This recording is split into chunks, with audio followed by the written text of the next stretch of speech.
Hey everyone, you're watching Conversations in Pop Culture, and I'm your host, Andrew Davis. And this episode is brought to you by my sponsor, Sahal. The signs of the time are upon us. The dead have been disturbed, the water currents have reversed, quakes are now standard, and the winds are now deadly. It is an awesome Kickstarter. The art is fantastic.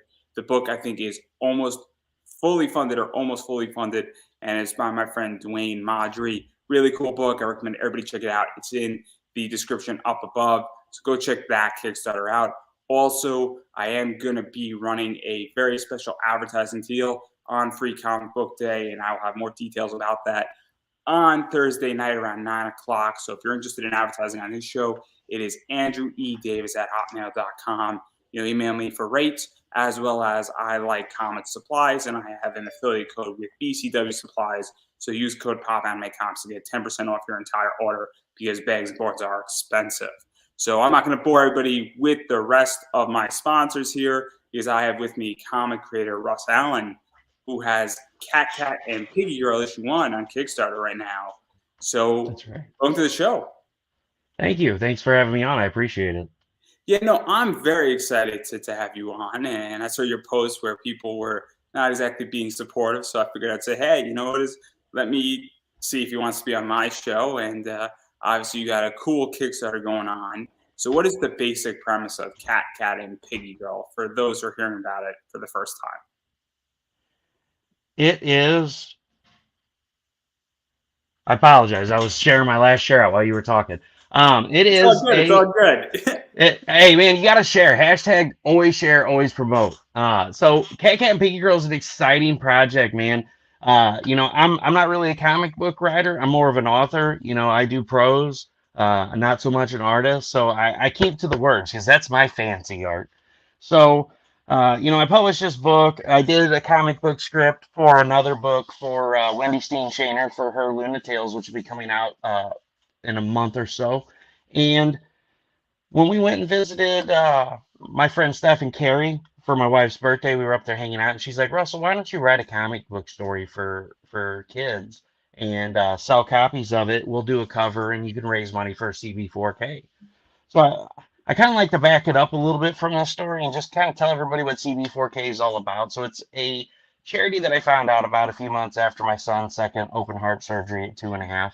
Um, when he had a second open heart surgery, he was in a lot of pain. We were in this room all day long waiting to find out what was going on. We finally go upstairs and we're like, how do we console a 2.5-year-old that won't sit still when it's got their chest still broke open because they don't sew them up right away, in case they're swelling. And he's just causing himself more pain. And we're like, pulling our hair out. What do we do?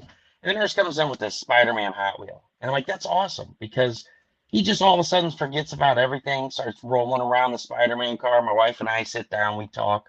We're able to de-stress, be there for each other, and just kind of calm down for the day and not have to deal with him for a little bit.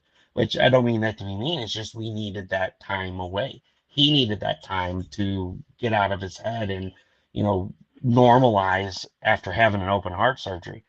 And so I look for something to give back because I'm all about giving back tenfold. Sorry, I'll turn my Wi-Fi off. I'm starting to lag out. So I'm all about giving back tenfold. So I'm like, what can I do to try to give back? Give parents what we received, give back to other children. And I found comic books for kids through a comic book retailer. On Saturdays, they did this little raffle thing where they sold spots for $10. You got put in a raffle for a slab or a book or something that they had. And so I was like, this is awesome. So I started giving weekly. 2019, I met Mark, which is the owner and creator of CB4K, and told him, I said, I appreciate everything you do. Everything you've done, helps our son, helps us as parents. You don't understand, how important it is what you do, and I really appreciate it. So fast forward, I kickstart this. I have a shirt up on the Kickstarter that was for charity. Shh, don't tell Kickstarter.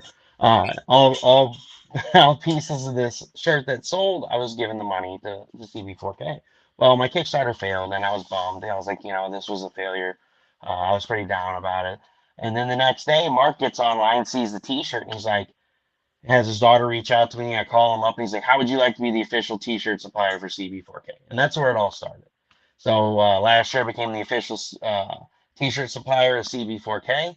I also started doing Russ Explode Studios charity auctions for CB4K, where uh, artists, authors, all kinds of people in our community donate stuff to me to auction off. Last year we raised like a little over $4,000 for them, so that was awesome. And so uh, fast forward back to November, Carrie's like, "You should write this book for CB4K." So I thought about it. I'm like, man, that's a great idea, but what if we wrote a book that was catered to children with illnesses? What if we wrote a book that the superheroes were kids with disabilities, kids who had issues? Because, granted, comic books for kids has Boom Studios, Dark Horse, IDW, Pop, Pez, all these places sponsor CB4K. They send them books and stuff.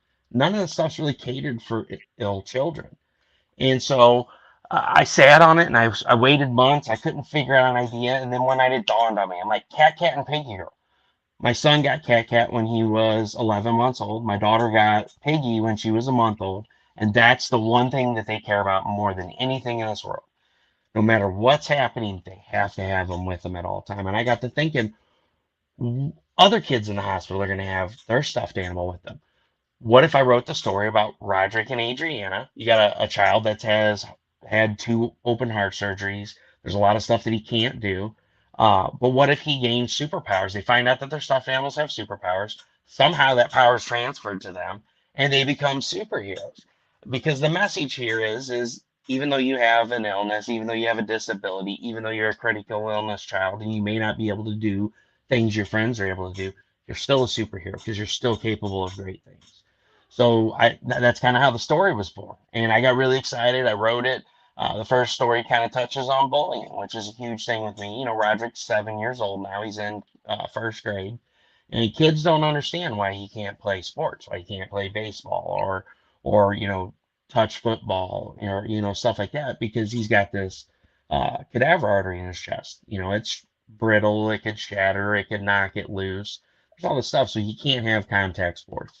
And so, it just kills me that kids, through not understanding that, they automatically lash out at other children. So this isn't only a great book for children in the hospitals to sit there and read, to where they're going to be like, hey, I've got my Rhino with me. I could be Rhino Boy, and they write their own comic and they draw it out, or they have adventures in their head, because that's what it's all about. It's about escapism. That's why we read.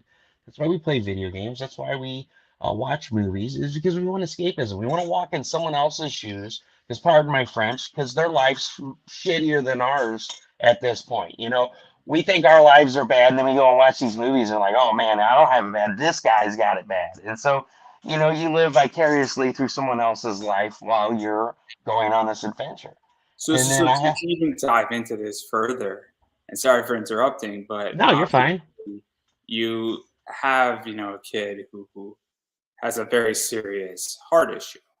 And obviously, where did you even say, hey, this is even a possibility to do a comic book? Because, and to do a kid's comic book and then do it for the charity, because that's really what I think makes this different, is that there is the charity element to it. It's also an understanding, and it's the idea that you're seeing yourself. If you're a kid, and every kid has a stuffed animal, regardless whether they have a disability or an issue, every kid has had a stuffed animal that's been given to them, and now they can see themselves through this. And so what was like that even idea to say, hey, why don't I do a comic book? And even the impetus and even to take on that task, because I wouldn't have thought it to do a comic book per se.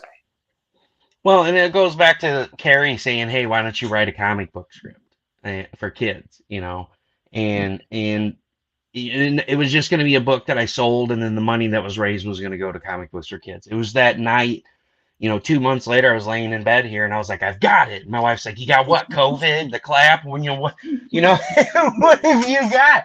And I'm like, I've got the idea. I'm like, what is the one thing Roderick and Adrian always take to the hospital is Cat Cat and Piggy. And that's where it all grew. I'm like, instead of me selling the copies to raise money to send the CP4K, because even though they're sponsored by all these companies, they still have to pay for shipping. Now, granted, they have now over 200 hospitals across the world. We have the United States, we have Canada, we have the UK. So, all the donations that come through the website or the cons that Mark goes to or that's donated through the auctions, that goes towards shipping.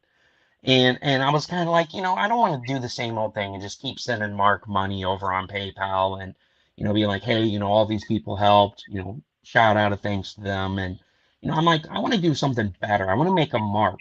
Uh, I want to do something for these kids that they don't get now through these companies that they get stuff from. And my critical illness book geared strictly towards them. It covers bullying and all this other stuff. And that's really kind of where things just kind of grew. And it even grew outside of that. I was like, all right, I'm gonna write this book for these kids to give them an inspiration to, excuse me, draw their own comic or write their own story or imagine going on these adventures.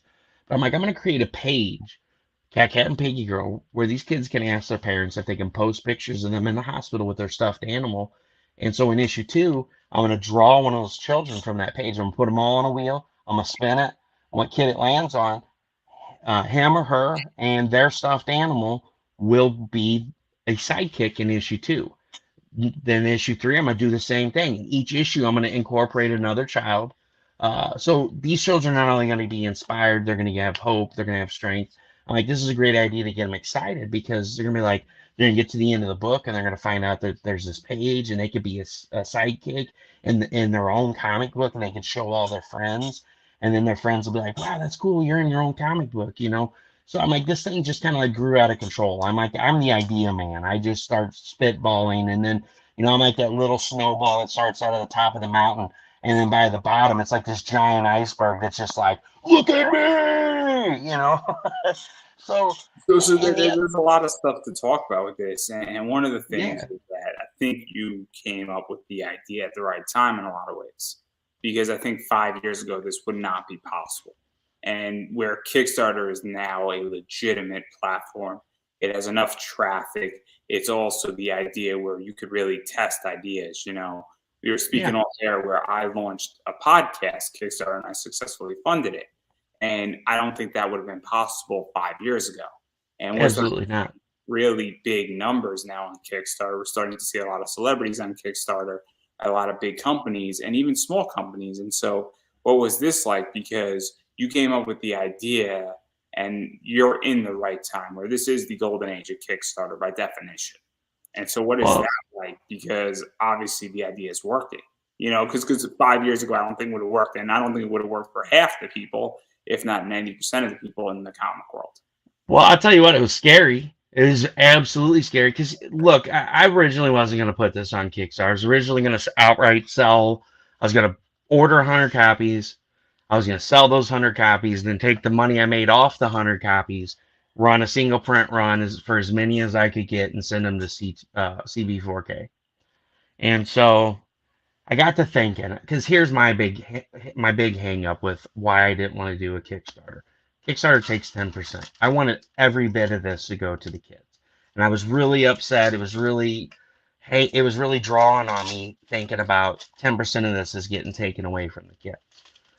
But then the more and more I thought on it, and I kept bouncing back and forth. No, I'm not. Yes, I am. I got to thinking, you know what? That 10%, that's advertising. That's 10% of a fee that I'm paying. Not only is the comic book getting advertised to people all over the world, people that probably wouldn't see it if I just posted it on Facebook, but people are seeing cb4k.org that may not have known about it beforehand, and now they do. And even if they don't buy this book and help me get more copies into the hospitals and the cancer centers across the nation and in Canada and the UK, they at least know about it. Later on, they'll be like, oh yeah, I want to give back to something good. What was that one Kickstarter? Cat and Piggy Girl. They can go back and look, find the link to cb4k.org. They may go back a year from now and donate money to them. So it was all about Kickstarter's going to get me a further reach. Kickstarter's going to, advertise it all over. I might get a project we love and get on the list of people are going to see this under the projects we love. And, it was getting the seed out there that CB4K exists. It has existed for 5 years now. And so I was really excited when I launched. It launched with a project we love. I couldn't have had such a greater honor of launching this project. When I submitted it to Kickstarter and I got the email, they said, we love the concept. This is a great idea. We're really excited for you, and we hope this works. I was really scared. That's the other thing I was scared about. One, is it gonna fund? Am I gonna be able to make back the money I'm losing that 10%, and getting this out there and advertising it to be able to print what I was wanting to print and send to the kids beforehand to just printing 100. Yes, we far exceeded that, and I'm super excited about that. And two, I was really scared. Kickstarter really doesn't like that C word, charity. And so I'm like, I worded it very carefully in saying, you're buying the book, the profits I make from that book, I'm using to overrun books to send to the hospitals and cancer centers. So basically, I'm saying you're buying a book and my profits, I'm buying books for a charity. And I'm So, like, so to even go further into this, because obviously I do want to talk about it. Obviously, I came out to Kickstarter for a few reasons. A bunch of people said, "Hey, we want to support what you're doing, and we want just a better way how to, sort of give you money and support your project." And then also, what wound up happening is that I looked at it and said, "Look, it's a cool platform to be on right now, where I view Kickstarter very much as a social media platform, and I don't view it as a crowdfunding platform anymore. it is a social media platform. It's more so that than anything else because you can communicate. I have a direct communication with 38 people.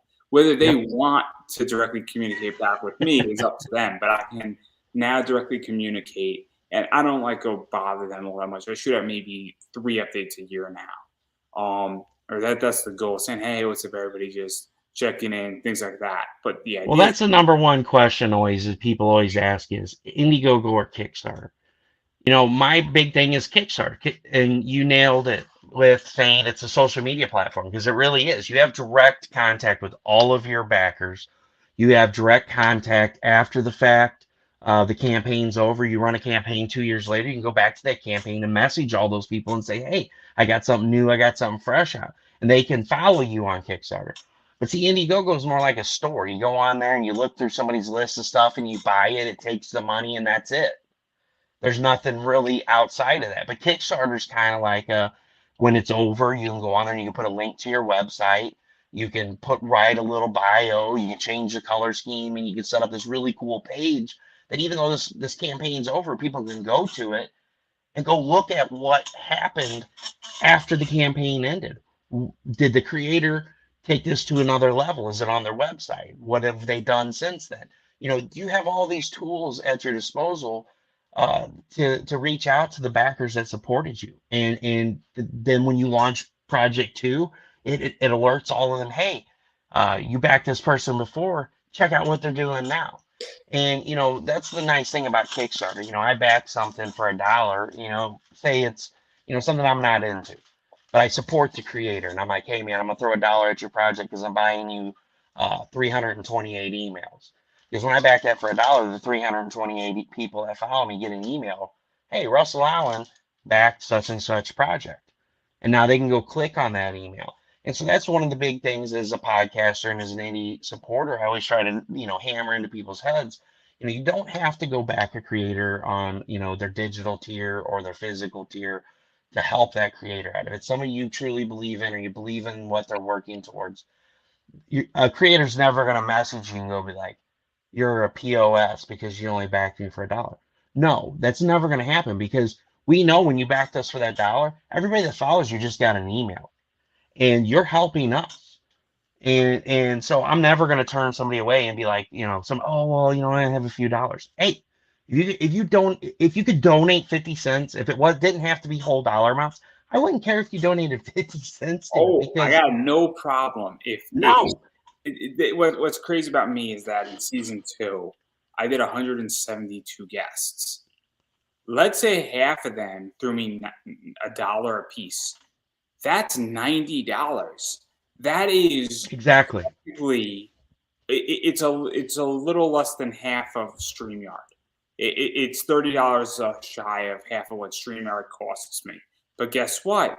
You know what it is? If somebody got me halfway to my StreamYard costs, that means I have more money to put back into this show. If Yeah, my you got more money to buy a new mic. You got more money to buy a better computer. You got more money to buy a better camera. You know, and it's the same way with the Kickstarter project because you throw that dollar at that project, say 3 people that follow you back it. Your dollar just garnered 3 new backers that may not have backed that project, and it was only because you backed that dollar. And that's why I say, you know, nobody's ever going to be offended if you back for $1, if you back for $5. You may not, you know, it's saying, hey, I'm not really into what you're doing, but I support you. I support your cause. I support you as a creator. I support you as a person. And I hope everybody that follows me goes and checks it out. I mean, it's And weird then for if, me because obviously I'm a big supporter saying, look, if a project's not for you know, and I've said this so many times, I've probably said it almost 400 times now, where, you know, it is not every project is for me. I am not a fan of Westerns. I'm sorry. If you have a Western, it's nothing personal. They bore me to death. But you know what it is? I might throw $1 if I find it interesting. But you know, let's say I gave and I backed your first issue, but you didn't earn my money. You might not get me for a second issue, but I at least will attempt on a digital level your first issue, which I think yeah, is fair. I think on a first issue, I'm willing to at least experiment. But also, there's plenty of people that I said, hey, let me just give you $1. Because you know what it is? I don't know if it's going to help you, but you know what it is? Maybe it will. Maybe if 50 people gave you $1 a piece, well, that's $50. well, and it's not just that. I mean, you know, the monetary value does stack up. If you know, like you said, if you have 100 people that really aren't into what you're doing and they give $1, it's $100. Plus, you got thousands of people now that got emails that are going to go look at the project and may garner you full pledges. Here's the biggest thing. It drives the algorithms. You know, the more people that look at the project, that read the project, that click on the link, the more people that are, you know, if you have 7 people that back it for $1, that's more than Joe Schmo that's gotten one backer for $30 because you got 7 backers and they only got one. And that's how the Kickstarter algorithms work. It goes off a backer and money. It's a combination of the two. So even though you may not be contributing monetarily to the Kickstarter, you're also helping more people to see the project because you're bumping up the algorithms by putting them further in the list. Like when we first launched, we didn't make a crap ton of money. I think we were at like $500. And there was plenty of other Kickstarter projects out there that were, you know, it got $10,000 in the first day, but we were number 2 on the list for KickTrack for the first 5 days of launch. We were in the top 10. And it was because people were sharing. It was because people were clicking the link. It was because we were getting a $5 pledge here or a $10 pledge there. And we were getting a higher backer count.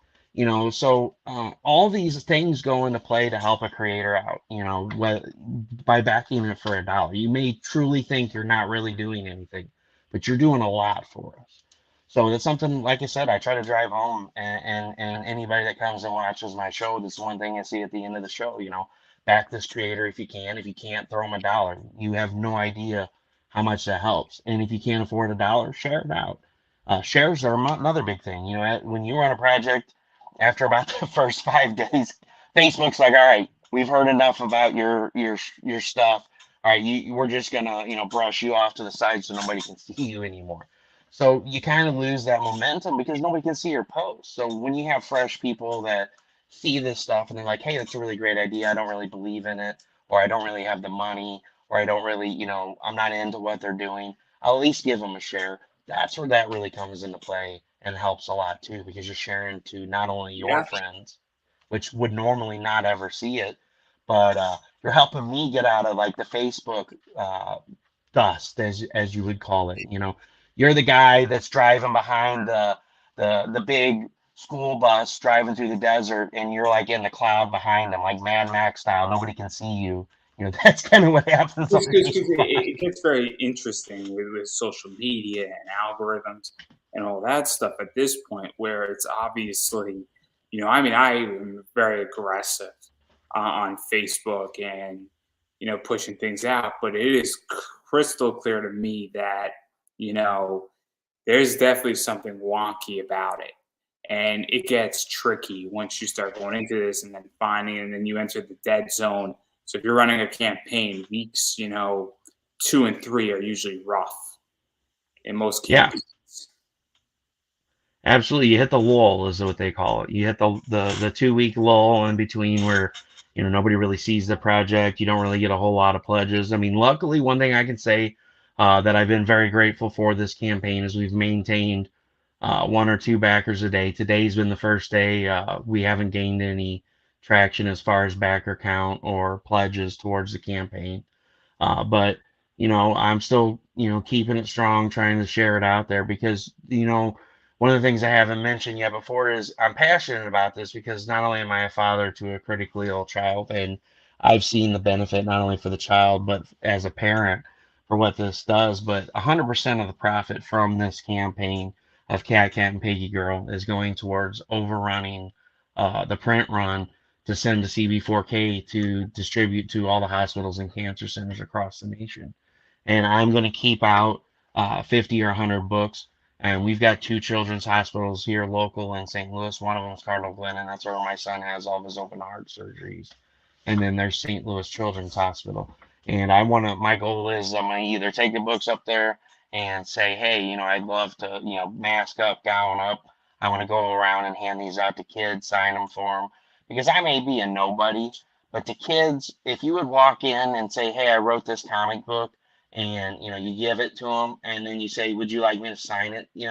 To them, you're a celebrity. It doesn't matter who you are. You could be, some nobody that walked in off the street, but to them, you're a celebrity.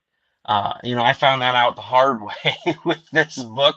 One of my coworkers bought my book from me and took it home and let his son read it. And his son's like, "Dad, can I go to work with you? I really want to. I've never met a real author before." And I just laughed, at the innocence of a child, and it really made me think with this project, that would be really cool to be able to go up there and walk around and distribute copies, and make these kids, feel special because to them, I'm a celebrity. I came in, I gave them, I'm this super professional comic book creator that made this really cool book that I came in and gave to them, and then I even signed it for them, and then they go back and tell all their friends, but I'm just a guy that has a critical illness child just trying to send the love back tenfold. So, that's one thing I want to especially mention is, 100% of this is going to that. I'm not keeping a penny. Everybody that's worked on this project, I wrote the script, Chuck Pino edited it, Steph and Carrie Ann did a cover. Rodney did the main cover, Rodney Fike did, and he also did the interior illustrations and the coloring. And then it's going to be lettered by Jason Meadows. And we also had April Grady Reyna and CB Zane were kind enough to, I reached out to them and said, hey, do you have time to do a cover? And they said, absolutely. We're always willing to help you out with this because we know this means the world and, you're doing great things. So everybody's donated their time, they've donated their art, and 100% of this is going to the kids. So I don't want anybody to think, hey, how much of this? It's like you go and give to the Salvation Army, you give them $1, and they're like, it's really only like 11 cents actually goes towards what they're raising the money for.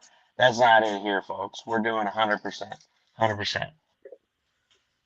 So we even talk about this because obviously, it is tricky when you go into a charity book on Kickstarter, and not to go into brass tacks per se, but there is a concept where there is collector market and also the idea of exclusivity versus, massively overprinting a book.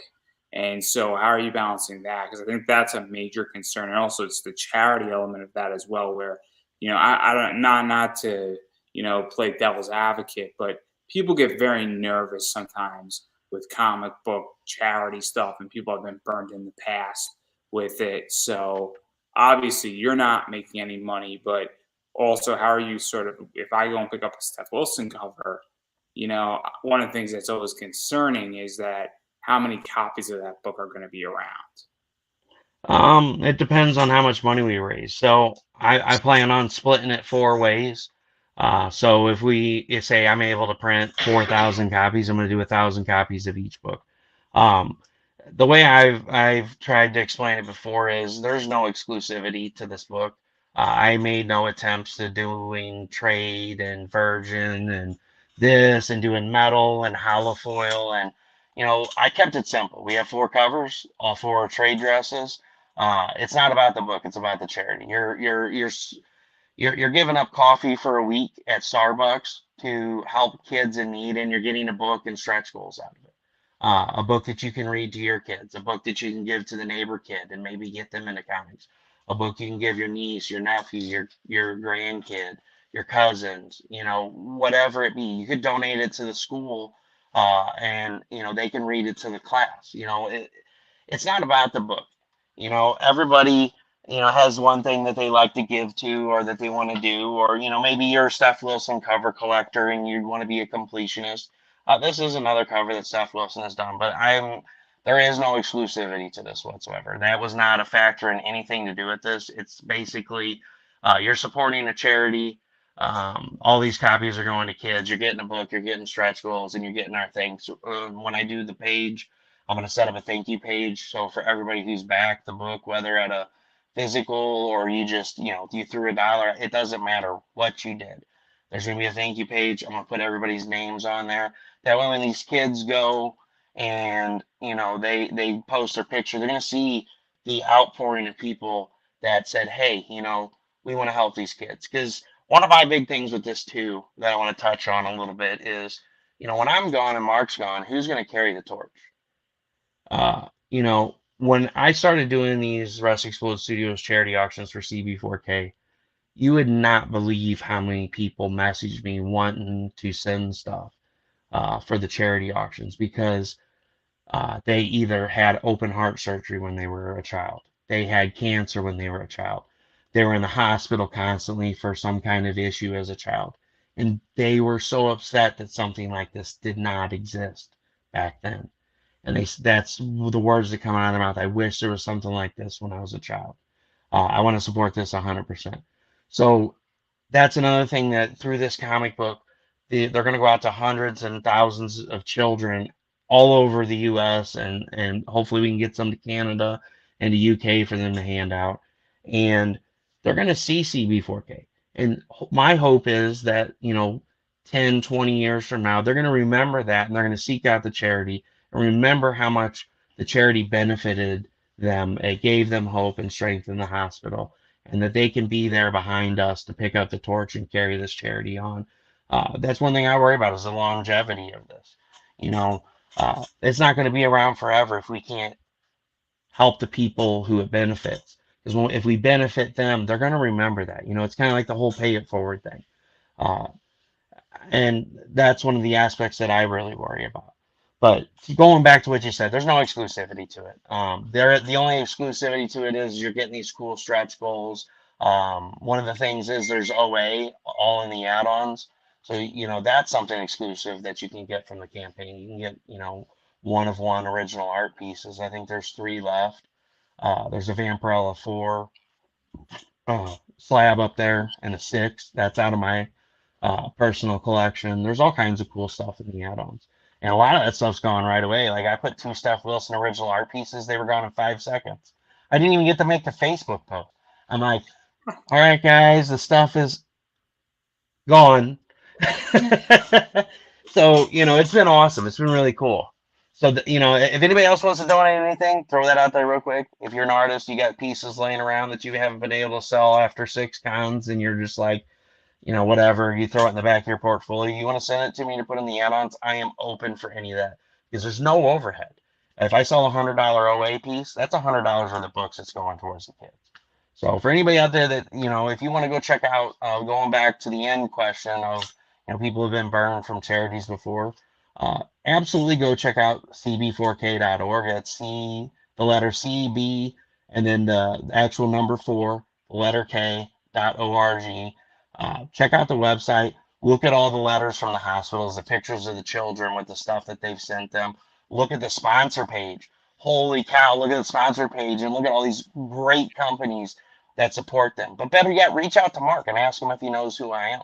And he'll tell you about the thousands of dollars that I've been sending over to him, the great help that this has been to helping them, because I'm totally transparent, folks. You can go to the Russ Explode Studios charity auctions page. Every time I do a fundraiser, I post the pictures of my PayPal sending it to Mark. Because I don't want to ever be that guy that, Timmy's whispering to Johnny. There's a reason why I'm asking this, and If you're Yeah, in the know, you're in the know of there was an incident, and if you're in the know, you know. If you're not in the know, you don't know. And there's been a incident that has definitely raised questions. And so, this is why, and this is why I'm asking. And you know what I'm referring to, right? if it was for two people that had COVID, then I think we're on the same page. Yes, yes, yes, yes, yes, yes. Yes. I was hoping we were going to use a code, but we could use that code instead. Yeah, My audience understands how I speak in code. I was just being yeah, yeah, flippant. yeah. I drop Richard. No, hey, you know what? I totally understand you. And after that incident happened, before then, I was already posting my PayPal's. I mean, that's something I've been big on from the start. I have nothing to hide. People know me like an open book. I've had a cancer scare 2 years ago. That's what led to this. This was like, hey, you know what? What's the worst thing I regret not doing? I regretted not publishing my book. I always wanted to be an author. I wrote this badass book, and I never published it. And so this was my dying thing. I'm like, if I die in a month of cancer, I did the one thing that I regretted not doing the most. And I left behind something for my kids to read and, have a piece of me, because our family is in here. I went back and rewrote this.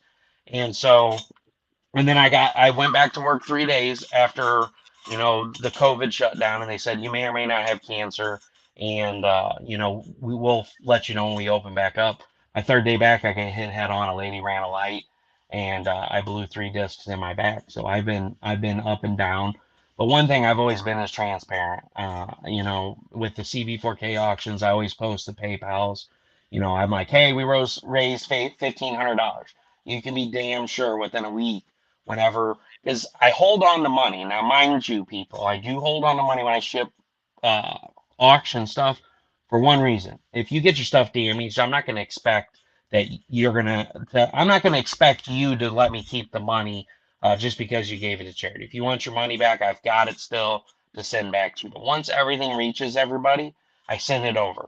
Then when this reaches everybody, I send this chunk over. So you might see it in 2 or 3 different payments, but that's to protect myself and the charity. I don't want anybody ever being like, oh man, I bought this super sweet Lady Death print that you had in a glass frame for $200 and it came and it was shattered and the print was all cut up and this guy said he already sent my $200. No, so that's not. So yeah, I break it up just to cover my ass and to cover their asses.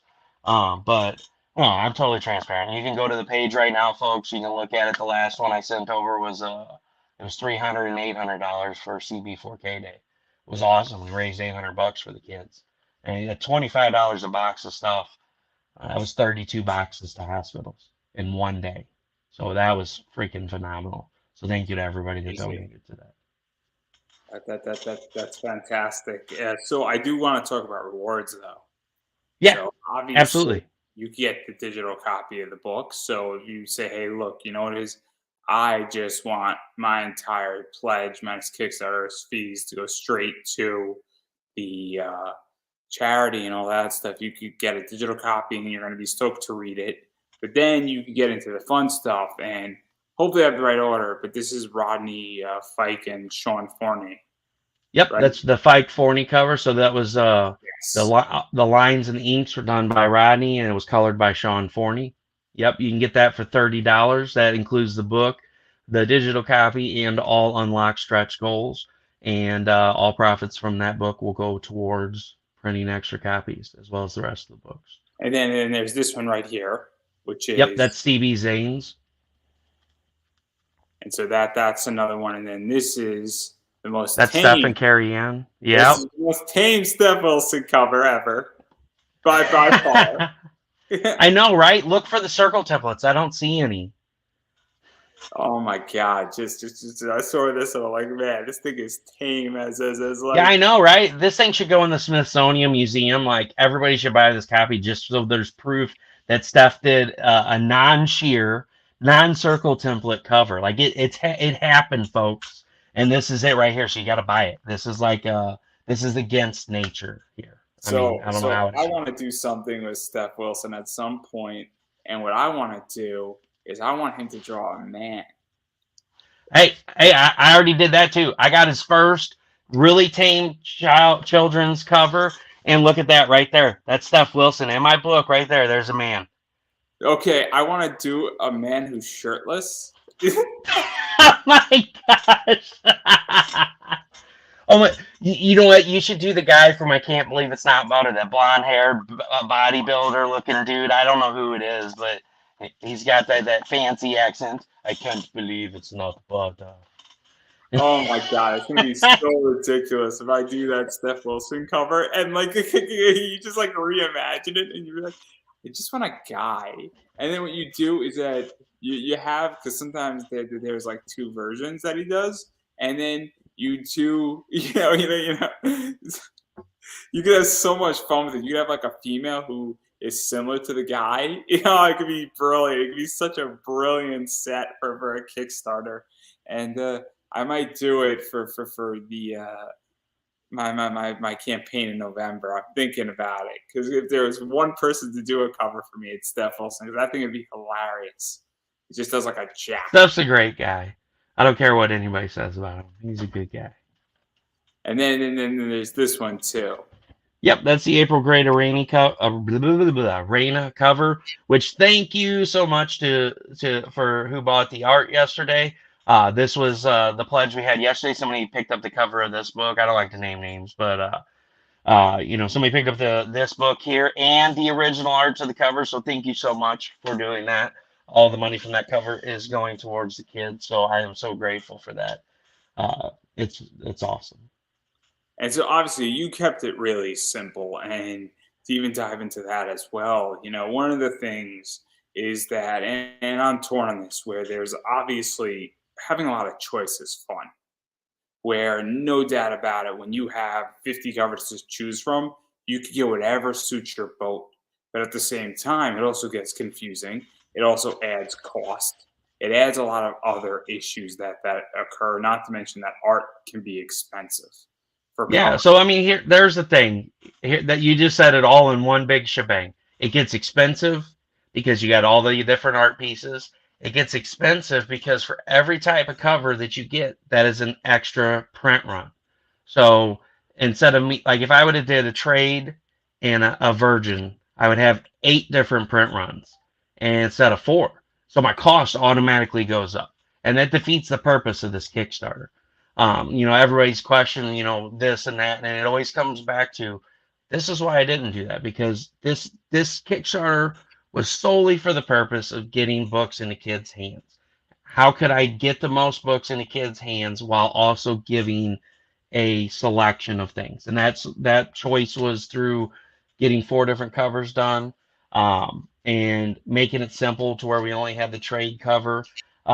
Did I want to do exclusives and do halofoils and do really cool stuff for the backers? Yes. But listen, this is issue 1. Not to say that issue 2, I don't say, hey, issue 1 was a great success. People seeing that I actually delivered the books to, Mark, because that's one of the stretch goals. We hit 5K. I'm driving to Washington, Illinois, and I'm delivering the books to Mark live. And we're going to take a live tour of the CB4K, where the magic happens, where the boxes are packaged up to send out to the hospitals. And I'm going to get the first ever exclusive interview with Mark. I called him up and I'm like, hey, man, what do you think about this idea? I think this would be fun. He's like, absolutely, let's do it. When you get a date, hit me up and we'll try to line up a date and we'll do that. And I'm like, sweet, so So, that's so, something really exciting. so to even talk about that, because one of the things is that I just had a guest on before you, Dustin, and producing comics is not for people who have small budgets by definition. Where it is Yeah. expensive to produce a comic, and there's a reason why I'm not doing it because I am running a successful eBay business, and I'm looking to make a lot of money in my life, and I'm very honest about it. I'm a capitalist, and obviously, I'm not saying I'm not charitable or anything like that, but I am looking to make money, and there's nothing wrong with that. Just prefacing that. But comics typically, there's money to be made in comics, but there's also it requires a lot of money to start up. And I think you're obviously running this for a charity and trying to produce as many books as possible. So you need your costs to be as low as humanly possible. But at the same time, I think a lot of people can take a lesson from that, saying, look, maybe I don't need on my first Kickstarter to go and spend 10 grand. Maybe you're better off spending 5 grand or spending Yep. 6 grand. And then if you prove the concept, maybe on your second or third issue, you start going bigger because you have more capital. Or maybe Exactly. you don't go bigger. Maybe that's the problem where maybe, you know what is? Maybe this is the whole problem with campaigns. I talk to people who have no money in comics. And I'm like, how do you have no money? Your second campaign did twice as much. And then you come and find out, well, they did all the hollow foils, they did metals, and that's where all their money went. They went from 2 covers to 4 covers, and naturally your cost goes Yep. up because Well, and see, and here's the thing too. Uh, even if you do just a base cover and like a couple of variant covers, your cost going into making a 24-page comic is around 5 to 8 grand. And by that I mean you're paying your cover artist, your variant artist, you're paying for your interior art, you're paying for your flatter, your letterer, and your editor. You've got all this cost involved. So when to actually get down to the nitty gritty of it, anybody that first gets into comics, you don't make any money off of it. You don't make any money off of issue 2. You make money on issue 3 because you're selling issues 1 and 2 and 3. And the people that read 1 and 2 and thought it was a really great book told their friends. So now their friends are hopping on issue 3 and buying all 3 issues. You're selling issues at cons, and that's where you start to make your money back on it. Like, because even like with this, I ran this on Kickstarter. I made almost $4,000 on Kickstarter. I made nothing because I was $3,000 deep in art, $800 for editing, and then my print run just to print 250 books was 3 grand. So I made my money after the fact, after finally selling the last 50 books. Then I finally started to make a little bit of money back to go towards book 2, and that's the thing again. You don't make any money because you take that money that you made on book 1 that you're finally making, that you made on book 2 that you're finally making, and you put it back into your product to make it a better product. That's what it's all about, is making your product the best it can be. yeah, and I mean it's very rare that people make money on issue 1, and Oh yeah, the way absolutely. it's done is that you have a big name or you take a very specific narrowly focused variant approach and you market it the correct way and you're good at marketing. There are ways to do it, but it's rarer, and it also is a particular tactic. So if you're very good at marketing, there's a way to do it, but it's very rare and it's very Yeah, it's very rare. You and can't be also, like that Brian guy that in the novel world that's like, hey, you're gonna get 8 books across the next several years, and then it does like $40 million on Kickstarter. And you're just like, I'll give you a scenario that could work. If you understand social media and you're very good at it, and this is what you do for a living, right? And that you target big brands and you understand how to take $1,000 and turn it into 10,000 worth of marketing, then you have a comic. You can do it. But again, you're not going to make $1 million. And also, what I think the problem is with Kickstarter is that people go and spend 6 grand to get their interior and all this stuff done. Then they raise money on Kickstarter and they might do 8 grand, but they still have to print the book. And then they're trying to pay themselves back and they still have to print the book, but then the printing is 3 grand. And then well, they're trying and out of to the 6 grand, you only got 5,400 because they take 10% of it. So see, this that is where it too. gets complicated though, is that your printing is 3 grand. So now out of the 8 grand that you raised, you got 7,200, right? So now you printed the book, now you're down to 4,200. You now with issue 2 need to find a way how to raise $1,800. And you know what it is, even at cons, you still have to sell. You have to sell almost $2,000 so that you could pay for issue two's art. And that's the problem, is that people aren't getting enough money on Kickstarter to actually seed round issue 2. And that's the Well, whole and here's the thing too. A lot of people who run issue 1 don't realize you have to pay taxes on Kickstarter money. So if you don't take the money out of the Kickstarter to pay your taxes, then that's coming out of your pocket. And then the cons, that's a whole nother thing, man. Cons, you got to be a really big name or you got to get a really cheap table to make money. Because here's the sad reality of it. When I went to C2E2, it was $1,100 for a hotel for the 3 days that we were there. Then you got, your table there is like $500. Then you've got food. So all around, you're spending $2,000 to go to the con.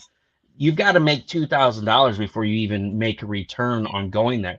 And that's not even including the fuel. Like for us, when we drove to C2E2, it's a 5-hour drive. So that's a 10-hour round And that's trip. also not including your merchandise cost either. Exactly.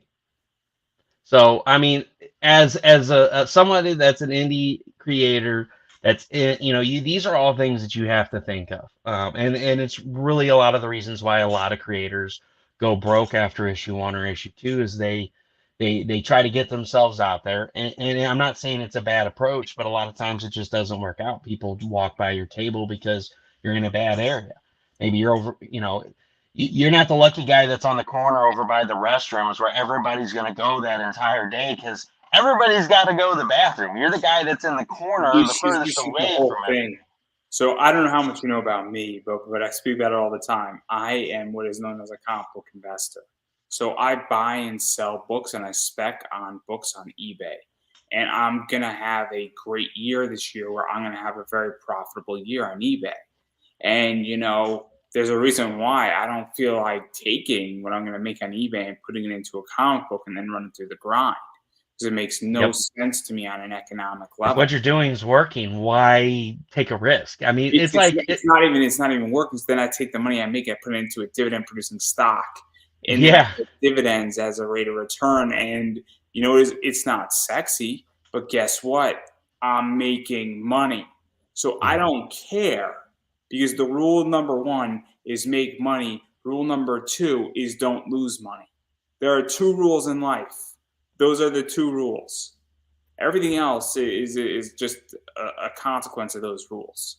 Well, I'm the great white buffalo, man. I have 2 jobs. I have a full-time job that's 50 to 60 hours a week. I have a part-time job that's 8 to 10 hours. I have 2 kids and a wife and a yard to take care of and 2 cars to maintain. I have all these jobs, and then on top of all that, I am an author. I am now a charity comic writer. I also kickstarted and did a card game that I'm working on, and I'm hoping to God I get the surgery on Thursday so I can get these cards knocked out. I just haven't been able to do it because my arm hurts so bad when I'm sitting up.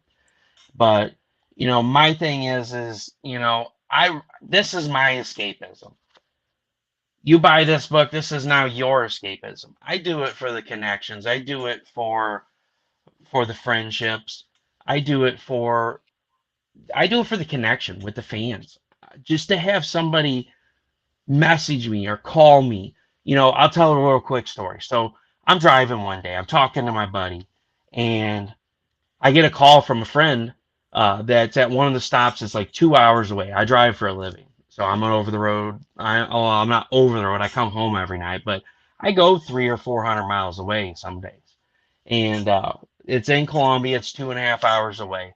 Um, this is where the stop is. One day, this guy's like, "Hey, here's my number." I gave him my number. We always chat. We hit it off. We're friends, but we've never contacted each other. And I've been at my job 9 years now. So, like, here it is, like 7 years we've had each other's number. We've never contacted each other, not one time.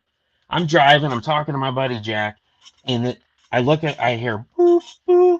I'm like, I look over and I'm like, "Let me call you back, Jack." I'm like, this guy's never called me before. This is really strange. So to give you some like background, the night before I had a life coach on, and we were talking about suicide, and one of my things is last year, the medication that I've been on for pain causes severe depression. And I got in a really bad spot last March. Like I didn't even want to live anymore. Not that I was going to go kill myself, but I made it known. I talked to my friends. I told them, I'm like, "Hey, I'm really down and I don't know how to get myself out of this." I talked to people. So when I had this life coach on, there was something I really hit on. I'm like, you guys out there in the audience, if you're feeling you're down, you're dark, you're really down on yourself, talk to somebody. The worst thing you can do is not talk to anybody. People are not going to look down on you. If you need help, talk to somebody. So that next day, I'm driving and that phone rang. And I hung up on Jack and I answered the phone. I said, "What's up, man?" And he said, "You really changed my life." And I said, "Excuse me?"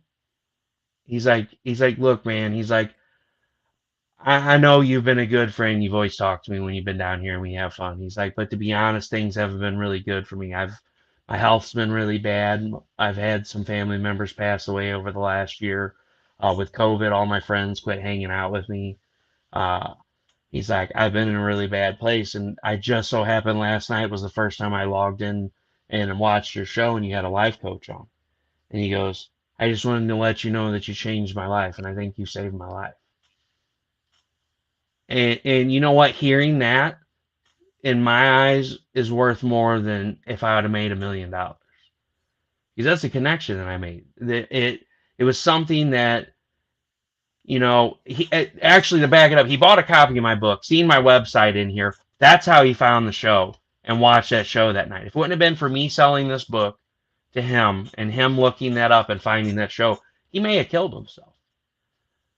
That one phone call right there made the last 3 years of what I've been doing worth it.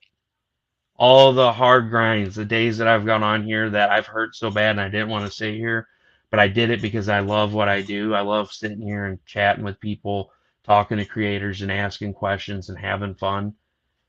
It made that 3 years worth it just because I saved one life. And those were the best words I've ever heard in my life. And it's the same way with fans. To have somebody call you, text you, message you, come up to you at a con and say, I really loved your book. I really hated your book. This is why. And to sit there and talk and have a meaningful conversation with somebody. I don't care if you hated my book. Tell me why. Don't just come and be like, your book's shit. I don't like it. Tell me what you didn't like about it. Tell me what you did like about it. What do you want to see more of? What do you want to see less of? These are the conversations we should be having with people. We would have a lot greater content out there if people would, instead of saying your book sucks or your book's awesome, tell me what you It's like. interesting because one of the things is that when I launched my campaign, people in the comic community attacked me when I was asking for money for my podcast. And I thought there was going to be resistance and I thought it was going to be brushed away. I didn't expect people coming up and attacking me. And here. And I was like, okay. And you're like, we think you're overpriced. We think you're this, that, and the other. And I'm like, wait a second. But I don't think I'm overpriced per se. Good media is complicated. Advertising is complicated.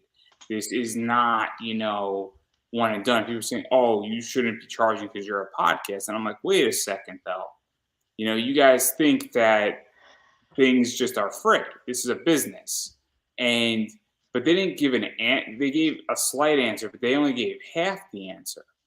So, because then I would say, okay, what do you think I should charge if I'm too expensive? And they wouldn't answer me. And if you don't answer me, we can't have a conversation. Or what don't you like about my show? So they didn't have a problem with the show. They had a problem with the money component of it. And I'm like, so you like the show, you just don't want to pay to be on my show. Explain. And the idea is that they didn't understand that I can get anybody I really want in the comic industry. And if I can't get somebody, I could find 15 other people, and I'm getting a skew of very interesting guests that are actually not comic related in the next few weeks. And I have access to a slew of interesting people as well. And at any point, if I want somebody like an eBass on my show, it's very easy for me to get it. And so, but nobody wanted to have those conversations. So I completely agree that if somebody says, Andrew, I just don't want to be paid to be on your show, but I love your show, give me a reason why. Don't just say it. Because when you give me Dude, hey, look, this is just honest. I'm an honest person. I just say what's on my mind. And that is the one thing that pisses me off more than anything is when somebody goes, hey, I read your book. It was good. Well, what'd you like about it? Oh, I don't know. What was your favorite part? Oh, I don't know.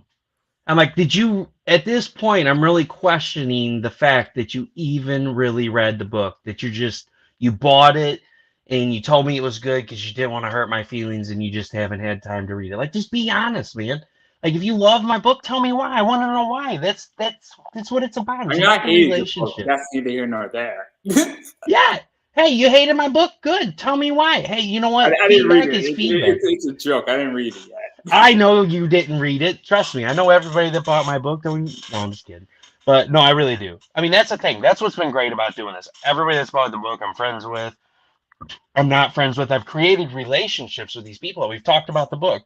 And that's one thing I love. And I tell everybody, if you hated it, tell me you hated it and tell me why. I don't mind somebody saying, I hated your book, as long as you have supporting answers to why you hated it. Well, I didn't really like the way you did this. I don't like the perspective. I did like how you did this. If you did more of this, I would like the book. That's Or somebody could great say, look, feedback. it's not my cup of tea. I read your Yeah, book. There's nothing wrong with it. It's just not for me. And yeah. But just that just doesn't give mean me things. I mean, the thing is, at the end of the day, if you like somebody as a creator and you want them to continue to create, but you want them to create stuff that you enjoy, then you need to have honest feedback. You need to tell them that what you loved and what you hated, because in turn, that creator is going to turn around and go, well, all these people said they really loved this aspect of my book, but a lot of them really hated this. Well, in book two, I'm going to make sure I don't do any of this and I concentrate more on this. And then when book two comes out and you guys are like, holy shit, this book is awesome, it's because you gave honest feedback. You gave the reasons why you hated this part and the reason why you love this part. And that's what helps us as creators to keep doing what we enjoy doing, is because, if you did just tell us, hey, your book sucked, or we liked your book, we're just going to keep going the way that we're going. We're not going to ever change anything so without I have criticism. a slight different opinion on this, where my audience doesn't tell me who I interview as far as guests at this point. And and the reason why is that there's been a bunch of people who my audience didn't know who they were when I interviewed them, and then they became big. I'll give a perfect example. I was fortunate enough on my other show to interview Leva Bates before she became big in AEW.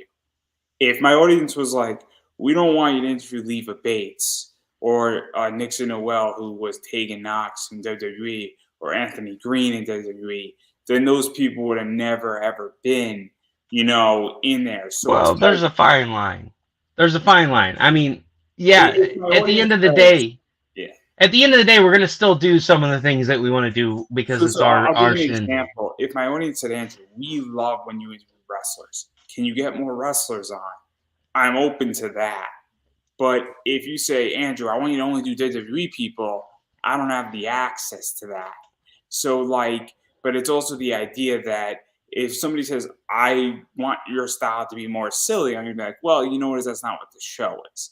So it gets tricky. But what I appreciate is that when a creator says, hey, what covers are you looking for in my book?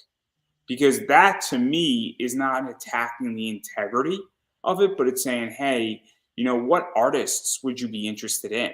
And I've had some Kickstarters that have actually asked for suggestions, and they don't take everybody's suggestion.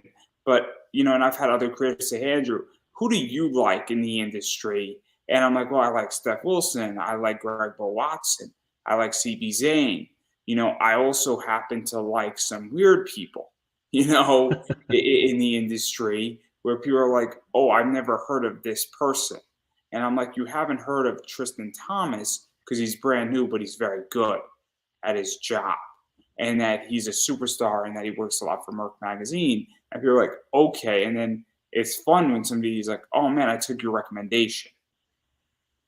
So I find it fascinating, but I also find that the entire comic world is, high school all over again. Yes, it is. And it's not a musical. It's not a musical. I promise. No, it's not a musical. It'd be so much better if it was. I'm just saying, you could put a nice Disney logo on it, and it could sell for millions. I was on Twitter and I saw that Ashley Tisdale stole the Met Gal, and she wasn't even there. I'm like, what the hell just happened? I thought it was the greatest trending Twitter thing I've ever seen, ever. She wasn't even at it, and she stole the Met Gal apparently. So there you go, everybody. But I digress. Yeah, this is a far cry from your rewards, by the way. Far cry. This is how this entire thing goes. Usually on this show, when I have interesting guests on. Hey But man, I always derail. I mean, are you kidding me? If you haven't seen one of my shows, like out of like 300 shows that I've done, 310 of them have derailed. So yeah, I mean, like we totally derail, and somehow I always end up bringing it back to where we originally started, and then we continue on until we derail again, and then we hit the reverse, eventually end up back to where we were. I mean, that's what makes it fun. Nobody wants to sit here and listen to us. Well, today, guys, we're going to be talking about Cat, and Piggy Girl. It's about a cat and a pig, and they give superpowers to these two kids, and then they become superheroes. The end. No, and it's all about meeting the creators. I mean, look, at the end of the day, when we go to the cons, we don't get that one-on-one experience that we want. We don't get to ask questions. We don't get to talk to the creators, other than, hey, thanks for supporting my work. Here's a signature, because there's 80 other people in line. But these online shows give us the access to come on here, ask questions, get to meet who the creators are. What else are they into? What kind of stuff do they like? What did they grow up on? What was their favorite cartoon? What was their favorite movie growing up? I mean, these are the kind of things. What inspired you to become a writer? These are the kind of things we can find out, and we can learn more about the creators and form these relationships, as opposed to like the high buy so to relationship even we get talk at about cons. that, because this is something that I think is fascinating, is that obviously Kickstarter really is personal at this Yeah, point. it And is. especially when you only have like 100 or even maybe 200 people, you can sort of know some people in your Kickstarter community. I had 38 backers on my project. I know all 38 of those people, and I'm in contact with them not every day, but at least every other week. So I know who all 38 of those people are, by nature. And I know some of them better than others. And obviously, if you are at a con, and if it's a small con and there's like 500 people, you can sort of get an idea and you can have personal time with people. But Yeah. also the idea that when you're at a big con, you might not be able to have personal time with people. But what is that like? Because I've been saying this since COVID has ushered in the great digitalization pivot. Now, let me preface this, because everybody, when I state it, keeps thinking that it is the idea that I think we're going into digital comics. No, no, no, that's not what it is. It's the idea of selling things, whether that's yourself or your book, through digital distribution methods, such as eBay or Facebook Lives or even something like this. And so, how do you feel that that has sort of changed the game in comics? Because I have never had a table at a con. Yet since COVID, I have met more people in comics, and I think I've successfully networked without really ever going to a con, without producing a book. And I might be one of the only few who's actually done it. And I feel that like there's so many people I met. I met Chuck, I met CB Zane, I've met, a variety of other people, and I'm friends with a lot of these people on Facebook, and I speak to them almost every week now. And so I'm curious how you view that, because it seems that it has changed dramatically due to COVID. Well, it has. I mean, I started doing the whole virtual, having people on the shows, talking with independent creators and bringing them on and interviewing them and trying to do the shows and stuff like this long before COVID ever even came about. And it was like pulling teeth. All people cared about was going to the cons. Well, I got a con this weekend. I don't have time. Or I got this. I got a pack for this. I got this and that. And it was so crazy. I tried it for over a year, and I had a few people on. They got, they were small time artists. One of them went from not wanting to go live with their art to having 38,000 followers a month after we did the first show. And they're always like, hey, man, how are you doing? I still appreciate everything you've done. They're super appreciative. And I'm not, doing that to brag. It's just, it was nice to, form those relationships. And so it was crazy. Like COVID hit, and I'm like, yeah, so I'm gonna do these shows. I'm gonna bring on some of the people that worked on pieces for my book, and then like before long, I had so many people wanting to be on the show. I had to take it to 2 days a week, and then I had to take it to 3 days a week, and I was booked like 2 months out. And I'm like, oh my God, this is insane. Like it went from nobody wanted to be on to everybody was beating down the door, like, hey, I want to be on here. I want to talk about my stuff. Blah, blah, blah. Because cons aren't always something that are possible, and people didn't learn that until COVID happened and everything shut down. And they're like, what am I going to do? Because this was all they ever knew was going to a con, setting up a table, and that was how they sold their stuff and made money and got their name out there to where people could follow their website. And when a new book came out, buy it. Now it's like, there's no way for me to make new contacts. There's no way for me to sell my stuff on my website if people don't know about it. How do I get it out there? They're sharing on Facebook. The Facebook algorithms are like, you got 3 people seeing this today, buddy, because you've been sharing it every day. And so they're like, what the hell do I do? And then they're like, oh yeah, Russell's got this show going. Hey man, can I be on your show? And so yeah, it did it. It created a digital boom. And then not only did it create a digital boom, but it created an indie boom because, when Marvel and DC shut down, people are like, what the hell am I going to read now? Diamond Distributing shut down, and now DC and Marvel are reeling at the fact of how do we get our books out there because the one place that distributes our books is not operating. And we've got all these stories in the works, and now we're not making money. Now nobody's reading our books, and the people that were reading the books are like, what do we read now? And then people are like, hi, I'm over here. I make indie comics. Guess what? I'm still writing and creating and printing my own books. And people are like, oh, hey, indie creator over there. Let me check out what you got. And then people are like, holy shit, Kickstarter exists. I can buy books on here. Well, I never heard of this. Holy shit, these stories are great.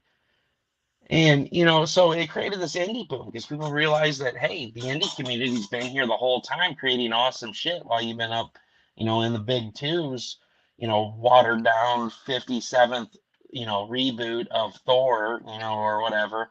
And we're creating original stories. And so, I do think there's a digital boom. I mean, in so many ways. Like I said, the indie community blew up, these online shows blew up, people selling books online blew up.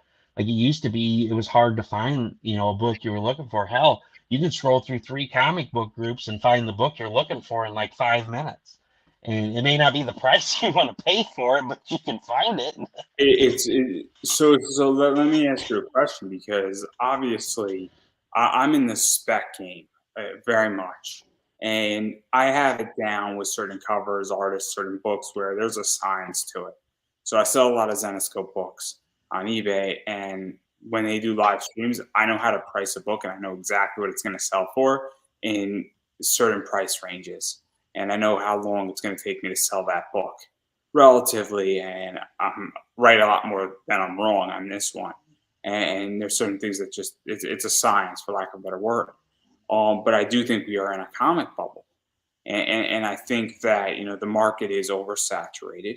I think that It there's is. a lot of spec in play, and I think that there's going to be a rude awakening. I mean, we were in a bubble in the '90s, and I think whether that bubble is going to pop because of speculation and flipping and the fact that books are way overpriced, I think, and that we're heading into what is looking like a recession, and that people are going to not necessarily they're bad assets to hold, but people are going to have less money, and then I don't know how that's actually going to translate over into the actual people who want to read it because all of a sudden when money gets tighter, things become because to me being on Kickstarter is a fun thing and you want to support the book, but when discretionary income becomes tighter, you say, well, I don't need to back this project. And I'm very concerned as somebody who invests in comics because I'm starting to see it a little bit where people are not as gun ho on eBay as they once were. And so I'm curious how you feel about that because it's very alarming. And I'm seeing things, and I can't exactly pinpoint it exactly, but and maybe it's just a bad month. That could be it too. But the last 2 weeks of April were a little rough in my eBay business, and Well, we're trending into a recession, and here's the thing, books are on the rise because there's these movies coming out, and so everybody, here's the thing, there may be like, for instance, Morbius. So, Morbius, the movie comes out beforehand on eBay, there was like a handful of key books.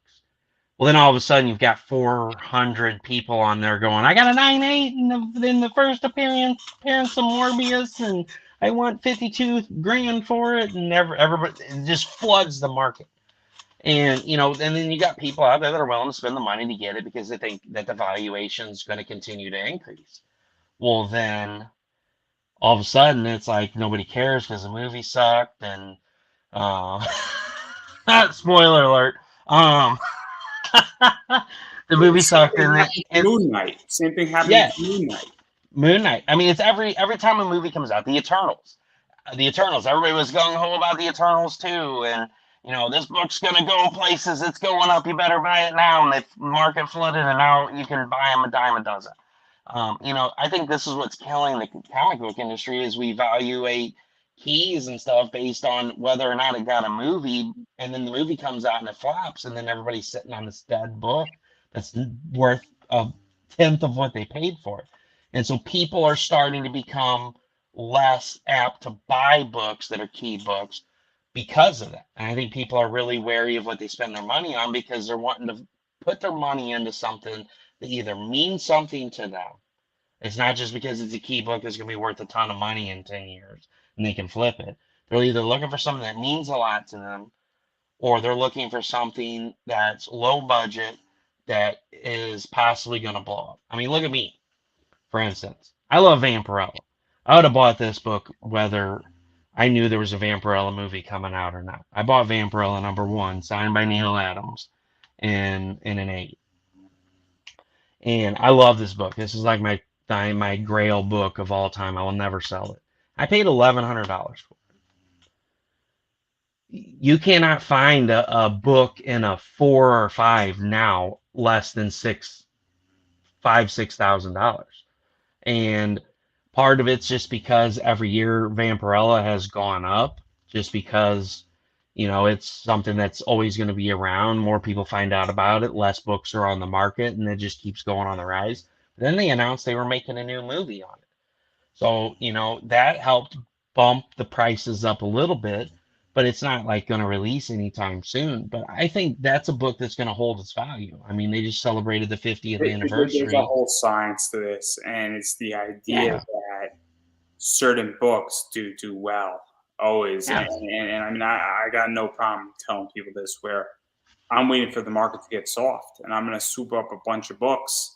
And if you are interested in holding books for 10 years, and you buy a certain book that's a good book, and is a first appearance of something over 10 years, if you buy it when the market's really soft, you're going to do okay with it. If Yeah. you're looking to buy a book and then flip it 4 weeks later, there's nothing wrong with that either. I mean, there's good money to be made there too.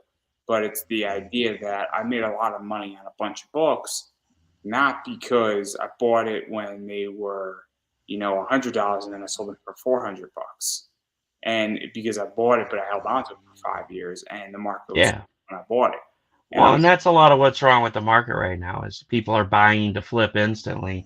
They're taking a huge loss on it and they're having to dump off, their books for pennies on the dollar. And, so people are really getting burnt buying these key books because they're marked up so high.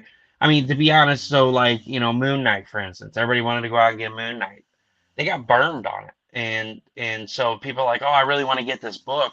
It's not really to flip it. People were going, I really need to get this book because I like this book and I want to have it in my collection forever. I better buy it before it goes from 500 to 2,000 and then from 2,000 to 4,000 and, so on and so forth. So they hurry up and they run out and buy it. Well, then, 2 weeks later, the book's back on the market for like $125 again. They're like, shit, I just took a $375 loss if I had just waited. So I think really people now in the comic industry are starting to slow down and go, all right, well, I know this book's hot right now. Let's see if it stays there before I buy into it. And this is a good segment for me to introduce my class that's coming in October, the comic book investment system class, everybody. If you want to learn how to do this, I'm telling you, it's $100 on Udemy. It's coming. I'm building it out and I teach the basics and I teach the basics. So I will teach you how to research, how to budget, grading, and how to make exits. And I'm not telling you if you'll make money or you'll lose money, but I will tell you one thing: you will get the basic parameters of all this stuff and more. And if I get into New York Comic Con as a panelist, I will grant everybody 90% off at the day I am doing my panel, which is a comic book investing panel in New York Comic Con. I am fully submitted Fingers crossed. So if you would like to see me, everybody, go to New York Comic Con. And if I get my panel, I will grant everybody 90% off. So it's $10 to take the class if I get to New York Comic Con. And it's much needed because nobody knows the basics. It's horrific. Nobody knows Hey the man, basics. I'm just gonna be honest. I don't buy books to make money on them. I buy books because I like them and because I love the cover, and it's I But like it. even still, though, even still, if you're a collector, you need to know the basics. And what I mean is that, so let's say that you love Moon Knight, you need to be well aware that Moon Knight, how it fluctuates, right? Because let's say you love it and you have $500, but you know it's going to go down to 250 because that's what its pattern is. Wouldn't you rather buy the book cheaper than more expensive? You Oh know, yeah, you need to absolutely. understand where it's priced, whether you're paying over or how much you're paying over. You've paid maybe $20 over for a book. So if you really love a book and you pay $20, but it's not for sale, I don't really care. But if you pay $200 over, that's a problem in the long run. Yeah, it is. Because and whether people want to admit this or not, everybody who's a collector becomes a seller at some point. At some point, because you know what is I don't have kids yet, but let's say my kid is into baseball cards and I'm into comics. At some point, I might ask my kids, saying, "Are you interested in these comics, or should I sell them myself and give you the money?" And let's say I'm like 80 years old. It might make sense for me to get rid of my entire collection because they're not interested in that. They're interested in something else. And if I give to them and they inherit it, they're going to get 30 cents on the dollar versus me getting 80 cents on the dollar for the collection. And so these are complicated questions because, and that's kind of where I'm at. And I'm 29, so I don't have that problem yet, but that's kind of where I'm at. So yeah, so so at some point, I don't know who's going to inherit your collection or where you're going to be, but all of a sudden you might at some point be a seller, or you might want to have to trim down your collection, right? Unless I'm completely wrong. Oh, I don't think I'll have a problem with handing my collection down. My son is way into comic books. Fair enough, but you get the thought Yeah, I process. get where you're coming from. Yeah, if there's nowhere else for the books to go, I'd rather get rid of them and make a fair amount back than to just give them away. And what happens in me is that I all of a sudden have like 30 long boxes and I need to get rid of 5 long boxes because I just don't have the room. And so naturally, and then also sometimes somebody makes me an offer that I can't refuse. So if somebody's willing to pay really, really high value for a book, I'm willing to let it go. Or conversely, sometimes I buy a double of a book and then double of the book pays for both books, which so is fun. I like money. What can I say here? I like making money. I'm sorry. It's like a hobby for me. I I just like making stories, man. That's my hobby. I like making and telling stories. Oh, I mean, don't get me wrong. I enjoy doing this. This is very enjoyable for me as a podcaster and talking to people. And I would do it for free, and I did for almost 9 years. And I'm at the point now where I'm like, okay, look, if I could just cover my costs, then I'm happy. It's kind of like breaking even, right? Like, I'm Yeah, gonna ask you a question. If somebody said, "Hey, I'm gonna grant you a grant of $10,000, produce stories," right? yeah, But and then they covered all of your printing. Would you give your book away for free if it didn't cost you anything and all you had to do is write the story? absolutely. I would. I'm different though. No, no, no. But I've heard that from a lot of comic creators, and so my point is that if somebody said, Andrew, you need $1,000 to run your show, and then you don't need to ever ask for money from anybody ever again. And every year you don't ask for money, I'll give you $1,000 or $1,500 for what you need, and maybe you need another $500 for a little bit of marketing or to improve your microphone or your to actually buy a microphone or buy a better camera or buy better lighting. I might take that deal because now I don't have to worry about finances. Exactly. And so the whole thing is that because there's other ways for me to make money. Now, I would love to make millions of dollars doing this, but at the Me same either. Yeah. time, if somebody could basically say, "I'll cover your costs and take care of you," I would do it that way. But that's just me. But the only reason why I ask for money is because it's a business, and I need to at least get some of my costs down. If I get 50% of my costs down with this, I'm pretty satisfied. If I get all my costs down, I'm even happier. But I digress. I'm under attack. Yes, I see, I see. But we've been speaking for almost an hour and a half, and I don't want to keep you here all night. Oh, you're good, man. I have to continue looking for a job tomorrow, but I do want to give you a chance to self promote yourself. You got a lot of stuff going on. Yeah, so guys, you can check me out at Russ Explode Studios Books with Heart. I am available on Facebook. You can find me at Russ Explode Studios on YouTube or Russ Explode on Twitch. I stream to all three platforms. I do creator interviews. I've had live coaches, chefs, artists, authors, comic book creators, you name it. I will have anyone on the show that's willing to talk about their stuff and their inspirations. That's what my show is about, folks, is spreading inspiration, spreading hope, giving people a light show to watch, to come have fun, to get away from all the negativity, because God knows there's plenty of it in the world. So come in and have fun with us as we chat it up. You can also find my book, Xeno Nanite Titan, at xenonanitetitan.com, where you will also find the official t-shirts for cb4k.org. Every purchase of one of these t-shirts with the art of April Reyna, Rodney Fike, Wendy Steen Shaner, and more, all profits goes to helping send books to sick kids in hospitals and cancer centers nationwide. And you can also find Cat and Piggy Girl live on Kickstarter right now. Folks, please go back this project, even if it's only $1. That dollar will show everyone that's following you that this project is live right now.